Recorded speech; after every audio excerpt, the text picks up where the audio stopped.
Ang nakita nila, yung binuksan ni Marcos noong 1954 at noong 1963. Ang ibig sabihin nito, merong dalawang account dyan, nasa pangalan ni William Saunders, pero sa ilalim ng pangalan ni William Saunders, Ferdinand Marcos. Yung isang account, nasa pangalan ni Jane Ryan, pero sa ilalim nun ay Imelda Romualdez Marcos. Bakit ganon? Sapagkat sa Switzerland, ganyan sila nagpapasok ng pera. Kailan nito pinasok? Hindi pa presidente si Marcos. Abogado pa lang siya at congressman pa lang siya. At bagong kasal pa lang. At si Mrs. Marcos, kakasalan nila 1962-63. Magkano ang nilagay dyan? Ang unang kanilang pinasok yan, $68 million.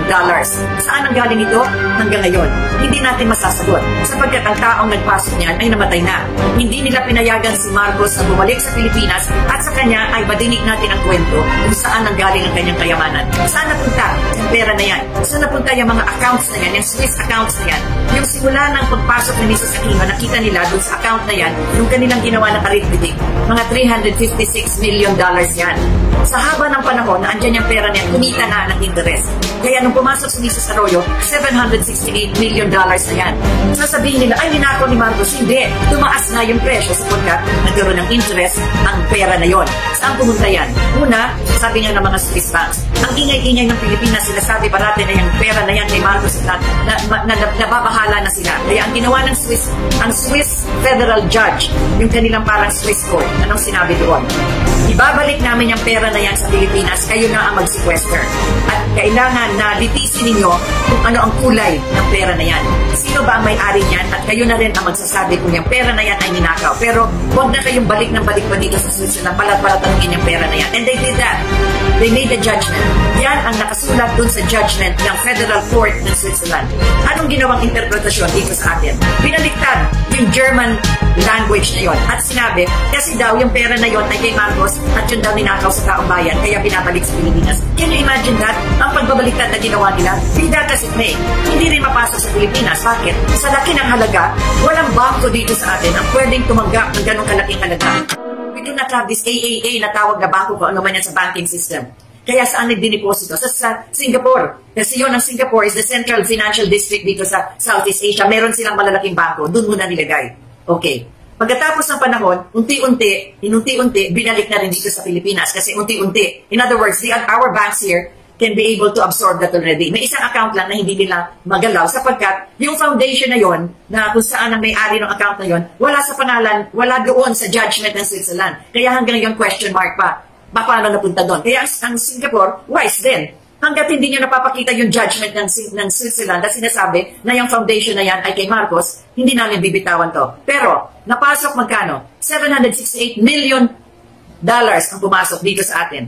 Anong nangyari? Pumunta ba yan sa ating agrikultura? Kaya nga kinokonekta ko ito sa agriculture? Hindi po. Anong ginawa? Bumili po ng fertilizer, pero na-discover, hindi pala fertilizer, tubig pala. Bumili ng insecticide, na-discover, hindi pala insecticide yan, tubig din. At sino mga nakinabang? Nako, sangkatutak, libo-libong pumirma. Pero nung chinek nila yung pumirma, isang tao lang ang pumipirma. Kunyari, pumunta dun sa bukid na yon, sa bukid na ito. Diyan lumabas yung pangalan ni, tandaan na ninyo yung pangalan, nakalimutan na ninyo, yung si Mrs. Napoles. Naalala niyo yun? Si Mrs. Napoles at kanyang mga galamay. At anong sinabi niya? Aba, ang nagturo sa akin ito ay yung secretary ng budget ni Mrs. Aquino. Si Secretary Abad, ay ni Noynoy pala, lahat na yan. So yun, nakita mo na? Saan napunta? Pumunta ba sa agrikultura? Oo daw. Pumunta sa agrikultura sapagkat nagbigay sila ng fertilizer, nagbigay sila ng insecticides. Pero ano lumabas? Kaya hanggang ngayon, nakakulong pa si Mrs. Napoles. Bakit? Ayaw niya magsalita kasi ang dami taong masasaktan. Ang daming taong kasama niya mga galamay. Hindi siya makapagsalita. Pero alam naman natin, ginamit lang siya. Yumaman ang yumaman siya, pero ngayon nakakulong at marami din taong yumaman dyan. Nakakalungkot, hindi po ba? Bakit ko ito nilalabas? Pag-uusapan din natin kasi mahalaga yung agrikultura.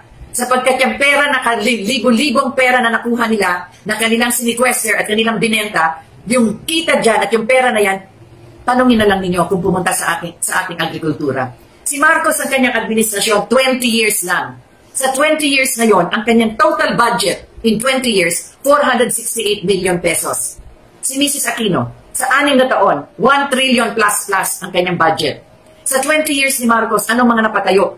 Yung ating Pan-Philippine Highway magmula hanggang norte hanggang sa dulo ng Pilipinas. Yung lahat ng ating airports and seaports, natayo niya yan. Kaya ang Cebu, lumaganap yan, sapagkat Nung lumaban si Marcos sa pagka-presidente laban kay Osmeña taga Cebu, nanalo siya sa Cebu.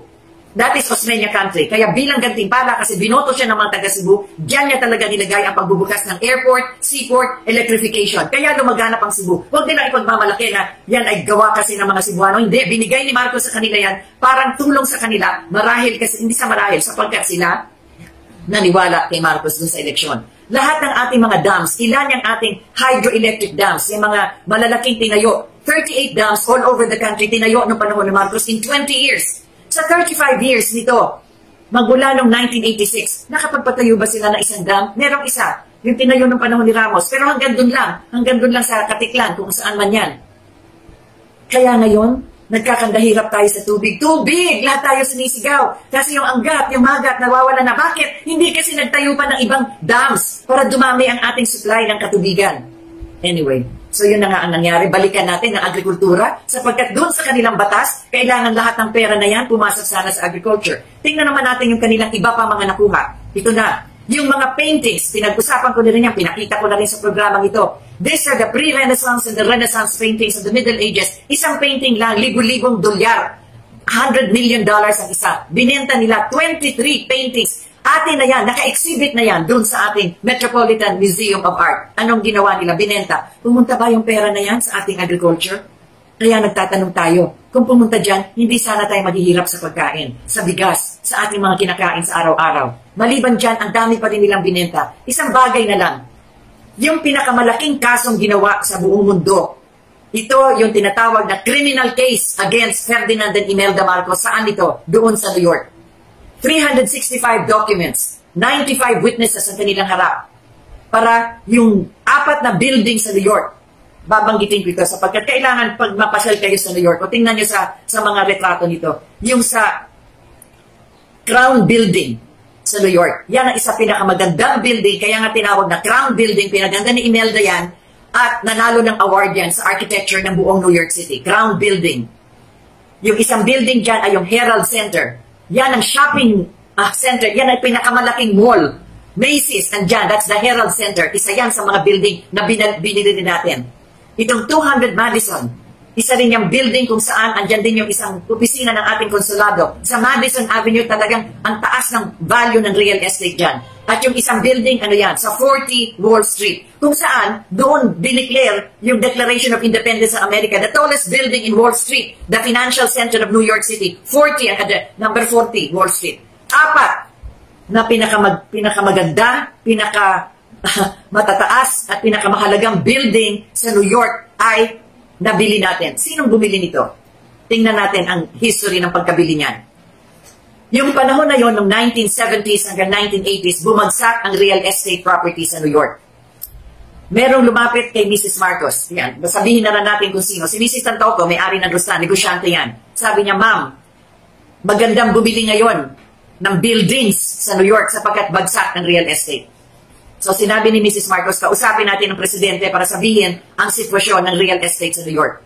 Si Presidente Marcos, kinausap ang Monetary Board ng Pilipinas. Ang namumuna noon ng ating Central Bank of the Philippines, si Jaime Laya. Siya ang governor ng Central Bank. Sinabihan ni Mrs. Marcos pala, si Laya, i-explika kay Marcos yung real estate property na yan. Sumulat ang governor ng Central Bank kay President Marcos. Sabi niya, sir, ito po yung mga real estate sa New York, bagsak po ang presyo, pwede tayong bumili. Sapagkat sayang yung pagkakataon ngayon. Naglagay ng marginal note si Marcos. Handwriting ni President Marcos. Anong sinabi niya? Okay, pero 50-50. 50% private, 50% government. Ibig sabihin, hindi buong gobyerno ang bibili niyan. Hati, kung sino man na mayayaman na sa private sector at 50% sa government, magsama yung inyong pera, bilihin yung properties na yan. Sumulat si Jaime Laya after a week or 2 weeks. Nag-meeting po kami sa private sector at sa monetary board. Hindi po natin kaya. Hindi kaya ng private sector, hindi kaya ng government. Ang government hindi kaya mag-isa na bibili ng buildings na yan. Anong nangyari? Nabili ang mga buildings na yan. Saan nanggaling ang pera pagpasok dyan sa buildings na yan? Doon, sa Swiss accounts. Pumasok sa LA, pumasok sa New York, pumasok doon kay Oscar Carino na siya ang manager ng Philippine National Bank sa New York at binayad sa 4 na buildings na yan. Yan, nilabas yan dun sa trial ni Mrs. Marcos sa New York. Tandaan ninyo, nung nag-trial na sa New York, patay na si Marcos noon. Kaya nag-iisa na lang si Mrs. Marcos dun sa trial of the century sa New York na yon. At yan ang pinakita nila. Ay, nako, si Marcos nagnakaw ng pera sa Pilipinas para ibili itong mga buildings na ito. Uulitin ko yung talagang parang memoryado ko na halos sapagkat nagtrabaho ako dyan sa kaso na yan. 95 witnesses, 350,000 documents, ni isang pirasong papel. Walang ebidensyang nagpapakita na yung perang pumasok dyan pagbili ng buildings na yan galing sa national budget ng Pilipinas. Ano ba yung budget ng Pilipinas? Yan ang taxes natin. Yan pumapasok yung ating mga binabayad na buwis. That is the money of the Filipino people. Ni isang dokumento, ni isang witness na andun sa trial na yan, walang makapagsabi na galing sa taong bayan yung pera na yan. Kaya anong nangyari? Unanimous decision ng 12-member jury, acquitted, not guilty. Not guilty si Ferdinand, not guilty si Imelda. Bakit hanggang ngayon? Sabi pa sila ng sabi na, nakaw yan. Samantalang doon, the most powerful country in the world, the most severest of the justice systems of the world is the United States of America. Ibig mo sabihin yung kanilang Justice Department, yung ang nangyari dyan, yung unang-unang prosecutor dyan, tandaan niyo yung pangalan na yan, nakakabit ngayon siya kay President Trump, si Giuliani. Nag-headline siya nung trial sa New York. Anong sinabi niya? I vow that Imelda will go to jail. Nung biruin niya, nag-resign siya, kasi interesado siyang tumakbong mayor ng New York. Yan ang kanyang battle cry sa kampanya niyan. Ako ang magpo-prosecute dyan sa mga Marcos sapagkat magnanakaw sila. Ano nangyari kay Giuliani? Talo siya! Talo siya mismo sa New York kung saan doon siya salita ng salita. Yaw-yaw ng yaw-yaw. Nagpa-headlines pa sa mga dyaryo. I will jail Imelda. Pero yan na naman ang katanungan. Ang haba na ng kwento ko, pero balikan natin. Saan napunta ang pera dyan sa buildings na yan? Acquitted na. Kanino yung buildings na yan? Di kung sino may-ari yan. Di sila Marcos. Anong nangyari? Sino nagbenta? Ayan na naman. Pumasok na naman yung pamahalaan na yan. Nasaan napunta yung pagbebenta ng 4 na building na yan? Kaya tinatanong ko, sapagkat yan sa batas nila mismo, yung kanilang executive order na pinirmahan na nilisa, biruin mo, kaunang-unang executive order number 1. Number 1, yung unang-una niyang pinirmahan. Kunin lahat ng mga ari-arian ng mga Marcos. Pero doon sa kanyang batas, executive order number 1, number 2, number 12, number 12A, kung gusto ko, i-recite ko mahaba na abutin tayo ng 3 oras dito. Nakalagay doon. Yung pera na kanilang makukuha dyan sa kanilang mga kukunin ng mga kayamanan ng mga Marcos, pupunta saan? Sa agrikultura. Mga kababayan ko sa buong mundo at dito nakikinig sa akin. Alam niyo, nakakapagod na talagang ulit-ulitin. Ngunit ngayon, kasi pinag-usapan ng agrikultura, at lahat tayo ngayon, halos ang kapitbahay nan. Alam niyo kung bakit hindi ako makalabas ng bahay, nakikita niyo, ito yung aking altar. Nandito ako sa aking komedor. Nung isang araw, nung isang linggo, andun ako sa aking maliit na tanggapan, pero yung library ko na rin. Sapagkat hindi pwede tayong lumabas. Naghihirap tayo sa panahon na ito. Hindi lang sa paghihirap na hindi tayo makapunta sa pagtatrabahuhan natin, ngunit ang paghihirap natin ay, paano tayo magpapatuloy ng ganitong buhay kung wala tayong makakain? Saan ba nanggagaling ang ating pagkain? Hindi naman yan nanggagaling sa corned beef, sa sausage, sa hotdog, sa bacon. Nanggagaling yan sa gulay, sa isda, sa bigas, sa manok, sa isda, at kung ano pang meron sa karagatan.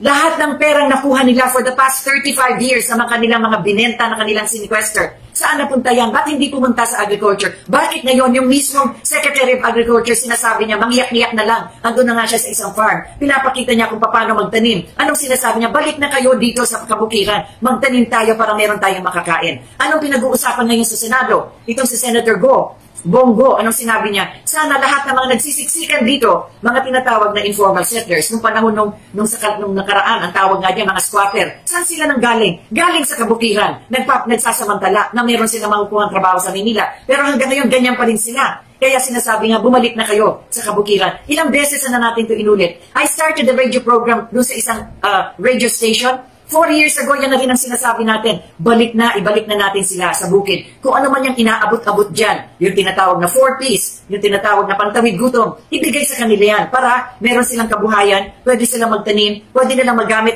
Lahat tayo nagbabanat ng buto at nagbabanat ng isip. Kung hindi man tayo manual work, mental work. Pero yan, trabaho pa rin. Mas madali pa nga yung manual work pag minsan sapagkat sandali lang ay kagaya ng pagtatanim. Ang petsa, gano'ng katagal, 1 buwan, aani ka na. Ang kamatis, 1 buwan, aani ka na. Ang ampalaya, medyo matagal, kailangan gumapang pa kasi kung saan-saan pa pagagapangin yan. Pero gulay, madali ito. Anong nangyayari ngayon? Na lahat tayo nagsasabi, nakikita ninyo, supot-supot, nagbibigay sa bahay-bahay. Isang bahay, ilang tao? 5, 7, 10. isang supot, 4 na sardinas, 2 kilong bigas. Hanggang kailan yan? Para sa 1 linggo. Samantalang, ang lawak-lawak ng atin sa kabukiran para tayo ay makapagtanim at makapag-ani. Nababanggit ko lang itong mga bagay-bagay na ito. Lahat ng kanilang mga kinuha at lahat ng kanilang binenta. Yun nga yung sinabi ko noong nakaraang linggo. Looking back for us to go to the future. Sapagkat marami na rin na isagawa noon na atin natin ipagpatuloy. Kagaya nga ng pinag-uusapan natin sa agriculture. Anong ginawa noon? Sa mga likod ng mga bahay, pwede tayo magkaroon noon kung sana napagpatuloy ito ng maliit na vegetable farm o pwede tayo magkaroon ng maliit na pag-raise ng isda. Ginawa na yan. Yung ang tawag noon ni Mrs. Marcos ay kilusang kabuhayan para sa kanlaruan. Maliliit na livelihood programs. At yan na rin ang ating pag-usapan din. Itudugsong natin yung tinatawag natin na human settlements. Nung si Mrs. Marcos ay tinalaga na siya ang governor ng Metro Manila, sabi niya, ganyan din ang naging problema noon. Maliliit na mga komunidad na tinatawag na squatter colonies. Nakita niya yung nangyari sa Tondo, nakita niya yung nangyari sa kung saan-saan. Kaya anong inisip niya? Magtayo tayo ng kung saan man sila naroon, doon na mismo tayo magtayo ng kanilang tirahan. Sapagkat marami sa kanila ay nagtatrabaho dito sa Maynila para hindi sila congested. Anong tinayo niya? Naku, first class na mga kondominium. Yung mga bliss housing. Anong tawag dyan? 5,485 condominium rooms ang natayo sa buong Metro Manila. Yang mga bliss na yan. Bakit bliss ang tawag? Ganda ng pangalan, Bliss. B-L-L-I-S-S. Bagong lipunan sapagkat yan yung new society na itinalaga na nag-martial law. Anong ibig sabihin ng SS? Bagong lipunan, sites and services. Sites, ang ibig sabihin, doon mismo kung saan na nakatira itong mga informal settlers na ito, doon mismo sa site na yan, patatayuan sila ng kani-kanilang mga tirahan. Services, yan na ang kompleto ng human settlement. Water, power, food, clothing, shelter, livelihood, recreation, education, medical services, nutrition, kasama na yung balance of ecology, justice, at yung infrastructure. Biruin na yan, 11 basic services to complete a human community. Bakit human community? Hindi ka lang basta magpapatayo ng bahay. Kailangan yung taong titira dyan at yung mga kumpul-kumpul na tao, isang komunidad, isang barangay na maaari silang mabuhay by themselves. Anong ibig sabihin nun? Yan na nga, water, power, food, clothing, shelter, livelihood. Nakuulitin ko naman para talagang memoryado ko. Bakit hindi ko mamememorya? Napakaganda kasi. Yan ang tinayo na ni Mrs. Marcos noon. Anong ginawa? Pagkatapos ng 86, binili ang mga condominium na yan. Alam niyo isang lugar dyan sa May Guadalupe, napakagandang lokasyon. Tingnan niyo kung ano meron dyan ngayon. Mga mall, mga condominium ng mga mayayaman, at ilan na lang ang natitira ng mga bliss housing. Halos wala na sa dinami-dami ng tinayo. Yun ang mga ginawa ni Mrs. Marcos noon. Kaya kung titingnan talaga natin, babalikan natin na yung mga nasa gawa na noon, hindi na natin mapagpapatuloy. Ngunit, maliban dyan, yung mga hindi nga magkasya dyan sa mga bliss na yan, nandiyan ang Dagat-Dagatan Housing Project, ayan yung sa Dasmariñas, sa medyo at gumawa at tayo lang ang unang-unang nagtayo ng light railway system sa buong Southeast Asian region. Sapagkat nakita nga ni Mrs. Marcos na ang problema natin transport, hindi naman lahat na nagtatrabaho may sasakyan. Kulang ang ating mga jeep, kulang din ang mga bus, at yan makaka-traffic lang. Ngunit, kung meron tayong light railway system, yan makakaikot na sa buong Maynila. Alam ba ninyo yung original design yan? Para yung cloverleaf. Umiikot yan parang bulaklak. Umiikot yan at umiikot na 4 na beses. Merong central station sa gitna. Kaya kung saan ka mang gustong pumunta, pwede kang makaabot dyan kasi doon ka lang sa central station. Yan sana ang design na yan. Wala yung LRT dyan na ng EDSA. EDSA is supposed to be a 10-lane highway. Nilagyan nila dyan sa gitna. Kaya ngayon makikita ang laki-laki ng pinaglalagyan ng LRT sa ilalim. Anong meron? Andyan yung comfort room ng mga sundalo, ng mga pulis. Andyan yung paradahan ng mga sasakyan ng mga pulis. Meron dyan yung parang first aid. Meron sari-saring mga gusali nakalagay dyan. Walang kabuluhan at sayang yung space. Kaya ang EDSA sikip. Because that's supposed to be parang yung sa America freeway. Sa Amerika, kung natitingin sa mga retrato, ako yung mga nakapasyal na doon, kahit na sa mga images na nakikita nyo sa sine, makikita nyo sa mga pinapanood natin ng mga sine, yung tinatawag na freeway, wala dyan sa gitna. Talagang lahat dyan, walang stoplight. Dire-diretso. Kung kailangan kang lumiko, merong iikutan ka sa labas, sa tabi, para makapunta ka sa kabila, para makapunta ka doon sa kaliwa, sa kanan. Ganon ang design. At si Mrs. Marcos, ang unang nakaisip niyan, sapagkat nung governor siya ng Metro Manila, naisip nga niya, ano ba yan? Problema tayo sa transportasyon. Balikan naman natin itong talagang ating pinag-uusapan. Anong gagawin natin ngayon? Ang dami na sanang natayo at nagawa ng panahon na yon. Kagaya ngayon, senior citizens hindi pwedeng lumabas at lahat. Alam ba ninyo, ang parating sinasabi ng ginawa ni Mrs. Marcos ang Cultural Center of the Philippines, hindi yan ang unang ginawa niya. Ang unang tinayo ni Mrs. Marcos ay dalawang napakalaki. Home for the Aged, yung Golden Acres. Ganda ng pangalan. Yan yung mga matatanda na wala na nag-aalaga sa kanila, na wala nang pupuntahan. Meron silang tirahan dyan sa Golden Acres. Katabi niyan, yung orphanage. Yan naman. Bakit? Sapagkat alam niya sa psychology, ang mga lola at mga lolo, maganda ang kanilang psychological at emotional at intellectual interaction. Yung tinatawag na maganda ang vibes between the elderly and the grandchildren. Kaya pinagtabi niya yan. Yan ang unang-una niyang ginawa. At naisip din niya, maliban dyan, yung magtayo ng cultural center. Sapagkat ang dami nating kagalingan, nakatutubong kagalingan ng ating mga kababayan. In culture and in art, ang dami nating maipapakita sa buong mundo. Kaya sabi nga niya, sa gitna ng ating kahirapan, kagaya na nangyayari sa atin ngayon, sa gitna ng ating paghihirap, meron tayong pwedeng ilabas. The creative powers of our mind, the creativity, which is the highest level of excellence of any human being. Kung kayo nakakapagkanta, nakakaawit, kayo nakakagawa ng mga paintings, mga sculptor, yan ang kanyang sinasabi, pwede tayong magkaroon ng sanctuary of the Filipino spirit. Yan yung cultural center. Maliban dyan, tinuloy-tuloy na rin. Philippine International Conventions, lahat na yan. Hindi ko na dapat kailangan pa idiskurso o banggitin pang lahat. Ang ating sinasabi lang ay, samantalang merong nagawa na nung panahon na yon, hindi na ito napagpatuloy. Sa ating ngayon na na-experiensya, hirap tayo sa ating kalusugan. Bakit? Health services. Ilang ospital meron tayo sa buong Pilipinas? General Hospital sa buong Pilipinas, Diyos ko po, ilan yan? 78? Ilan ang ating bayan? 1,540 towns and cities, 81 provinces, 17 regions.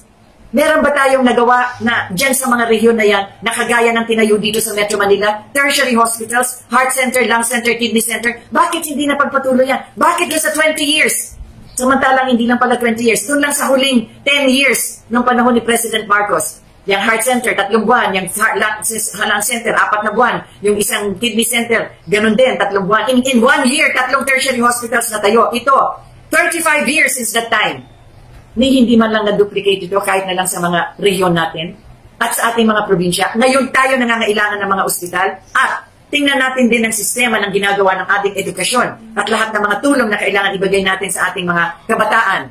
Meron ba tayong culture, curriculum other than the University of the Philippines sa Los Baños? Saan-saan pa sa buong Pilipinas? Iilan lang sa mga probinsya na magkakaroon tayo ng mga eskwelahan na magtuturo sa atin kung paano gumawa ng bangka para mangingisda at paano tayo makakabalik sa agrikultura. Ang dami ko pa sanang ikikwento dito tungkol sa mga bagay-bagay na dahilan nga din sa mga ginawa nilang batas nung panahon nilang pagpasok noong 1986 na kung sana yung mga libu-libong dolyar at kayamanang nakuha nila ay pinasok nila dito sa agrikultura, hindi sana tayo maghihirap ng ganito. By now, we should already be exporting rice as a matter of fact. Kaya mahalaga po na tandaan natin, hindi lamang kung ano yung mga aral sa nakaraan. Ngayon pinag-ausapan, yan mga nag-iikot ng mga palengke ng bayan, yung mga kadiwa stores na yan, nasimulan na yan noon. Ano ibig sabihin yan? Kukunin yung ani sa bukid at ito dadalhin dito sa inyong bahay, malapit sa inyong bahay, doon ibebenta. Wala nang dadaanan pa ng mga tong-tong kung saan, yung mga bumibili niyan sa farm, yung mga nagbabayad pa ng lahat-lahat na gobyerno na ang mamamahalan yan kung sana napatupad yan. Kasi yung ating food terminal nga, ano nangyari? Binenta rin nila yan. Hindi natin alam kung anong gagawin. That was a refrigerated several hectares na depository ng ating mga pagkain na nanggagaling sa probinsya. Dito sa Luzon, kaya nakita natin itong quarantine, ipapagpatuloy pa sapagkat dito talaga ang sentro ng lahat ng mga nangyayari sa buong Pilipinas. Bakit sana lahat itong mga mayayaman ay kahit na yung mga negosyo nila andun sa probinsya, kahit na yung mga factory nila sa ibang probinsya, dito lang sila nagbabayad ng kanilang taxes, kung hindi sa Makati, sa Maynila. Sana ito ay ikalat nila kung saan yung kanilang mga tinatayong mga factory, doon sila magbayad para naman yung mga bayan doon at yung mga probinsya doon kumita doon sa taxes na kanilang binabayad. Marami siguro itong kailangan baguhin ang pag-aaral tungkol dito sapagkat kagaya nga ng mga tinatawag na investments. Noon, prior to 1986, malaki ang ating emphasis ng ating pamahalaan sa agrikultura at kadugsong niyan o katabi niyan, industry, agro-industrial, para yung mga processing nito, mga inaani sa mga kabukiran, yun ang gagawing, yun ang investments na sana itong ating mga mayayaman, doon sila pumasok para ipagpatuloy yung mga production diyan sa ating mga kabukiran at sa ating mga karagatan. Ang nangyari din ay tinayo din yung 11 industrial complexes natin. Gumagawa tayo ng sasakyan natin noon. Ang Toyota dito ginagawa. Yung Ford Motors, dito ginagawa. Meron tayong ginagawang sarili natin, kung natatandaan niyo, yung mga Tamaraw. O, di ba pangalan niya ng isang nagtatrabaho sa bukid na ginagamit ng mga magsasaka. Yung pangalan na Tamaraw, native yan, indigenous yan, tayo gumagawa na nun. Meron tayong steel mills. Gumagawa tayo ng bakal sapagkat meron tayo ng raw materials na ore. Anong nangyayari? Iba na lang nakikinabang dyan, binibenta sa ibang bayan, tapos binabalik dito sa atin para steel. Yung ginagawa ng mga buildings natin. Meron tayong paper mill. Gumagawa tayo ng sarili nating papel. Ang dami nating mga industries na tinayo noon na hindi na napagpatuloy. Bakit?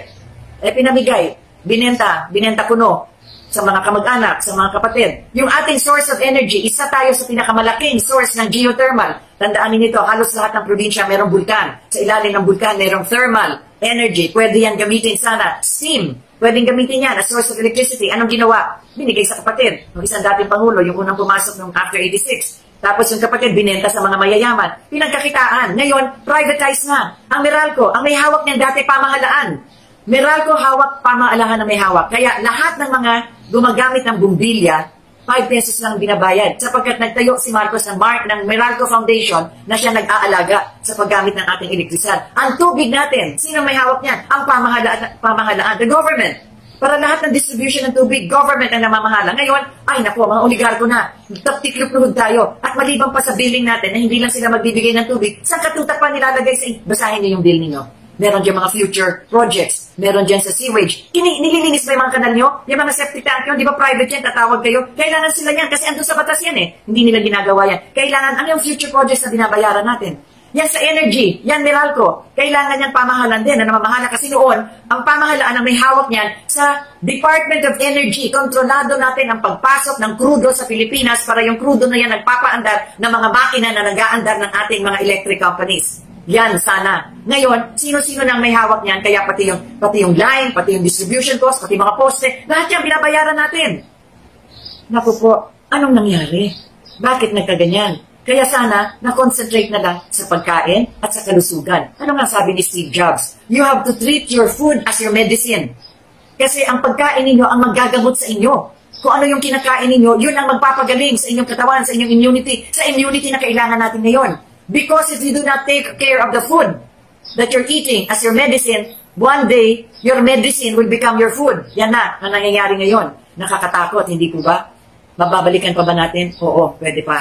Kaya nga ngayon, pagka pinag-uusapan ni President Duterte na nagkakamot na siya ng ulo kung saan kukuha ng resources, sapagkat sabi nga niya, walang taong kailangan magutom. Well, Mr. President, ipagpatuloy lang yung inyong initiative ngayon sa agriculture at saka dito sa health. Pwede po tayo talagang magpatuloy nito sa kasalukuyan. At kayo po ay nasa ibabaw nitong lahat at alam po ninyo, naiintindihan ninyo. Ngunit, tingnan po niyo mabuti ang mga taong nakapaligid sa inyo kung tama ba ang kanilang isinasagawa, nakatumbas na mga sinabi ninyo nung unang-una pa kayong lumuklok dyan sa Malacanang. Sapagkat yan din ang sinasabi ninyo, I would want to see the day when every Filipino can look at his face in the mirror and say, he is honorable and is dignified. To give every Filipino a certain degree of honor and dignity because he has a comfortable life. Yan ang sinabi ninyo nung unang-una kayo nagdiskurso sa Malacanang. Kahit na ano pang pandemic, o kahit na anumang sakit ang umaabot sa atin ngayon, tama pa rin ang direksyon na inyong patutunguhan. Bigyan ninyo ng concentration yung tinatawag na ng inyong Secretary of Agriculture, itong ating pagkain, lalong-lalo na ang pagbabalik sa kabukiran para ang ating mga tao, karamihan ng mga nakatira sa ating mga urban centers ay bumalik na para makapagtulong sa pagsasaka. Alam po ninyo sa buong mundo, kagaya na nangyari sa Russia, sa Union of Soviet Socialist Republic, ngayon ang tawag dyan, Russian Federation, na nakausap namin, nakapanayam ko, na-interview ko, yung tinatawag na one of the most important mathematicians or scientists of the Soviet Union. Anong sabi niya? Alam mo kami sa computer, naabot na natin hanggang sa dulo at nakabalik na kami. At umabot ulit kami hanggang sa we've exhausted what technology can do as far as communication, information, internet, lahat ng yan. Alam mo ang conclusion niya? Go back to agriculture. Biruin mo yan, sa dinami-dami ng kanilang mga natuklasan na, sa kanilang inventions and scientific, lahat ng kanilang discoveries. Sila nga yung unang-una nakapagpadala ng spaceship sa outer space. Naalala niyo yung Sputnik. Nauna pa sila sa Amerika. Magagaling ang kanilang mga utak dyan. At sabi nga nila, naabot na namin lahat yan sa galing ng teknolohiya. Ngunit, ang mahalaga dito ay, pagkatapos ang lahat na yan, o hindi pa tapusin, yan lahat na yan, tools lang yan. They're just instruments. You just use them. Do not let them use you. Anong sabi niya? Back to agriculture. Yan po yung ating mga tatalakayan sa mga hinaharap. Marami pa rin po tayong pag-uusapan. Magpapasalamat po ako sa lahat na nagsabi dito sa atin na kailangan po na bumalik tayo sa agrikultura, balikan natin ang ating mga pinanggalingan. Sabi nga ni Marcos, pagsubli, di barangay, let's get back to our fundamentals, to our foundations. Ito po ang inyong Rita Gadis Hour. Maraming salamat po sa inyong patnubay at ipagpapatuloy po natin ito sa mga darating na mga